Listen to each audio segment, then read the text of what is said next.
Good morning everyone. এখন বাজে হচ্ছে 10টা আর আমি উঠেছি হচ্ছে 9:30টায়। উঠেছি অনেক আগে, মানে 8:30 পৌনে 9টায় উঠেছি।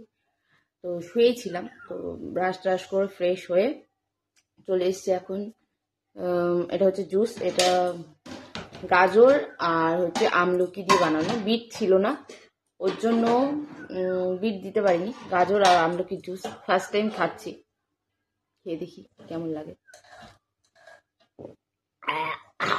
একটু একটু মিষ্টি আর টক, কারণ আমলকি দেওয়া।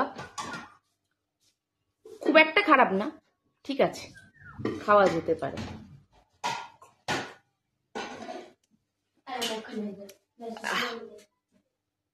মানে ঠিক আছে। আর হচ্ছে এটা খাবো, তারপরে হচ্ছে বানিয়ে নিয়েছি আমি ওটস। এই যে আমি ওটস অন্যভাবে খাই, কিন্তু আজকে একটু দুধ দিয়ে বানিয়েছি। দুধ আছে, কলা আছে, ধোয়া বেরোচ্ছে দেখতে পাচ্ছেন, গরম এখনো। এই বাড়িতে দুধ আছে বলে আমি দুধ দিয়ে ওটসটা খাচ্ছি, নাহলে আমি অন্যভাবে ওটসটা বানিয়ে খাই, দুধ দিয়ে খাই না। আজকে ফার্স্ট টাইম দুধ দিয়েও ওটসটা খাবো। তো এই হচ্ছে আমার সকালের ব্রেকফাস্ট। আর এদিকে এইসব খাওয়ার পরে খাবো হচ্ছে শসা কাটা রয়েছে। আমি ডায়েট করছি না, কিন্তু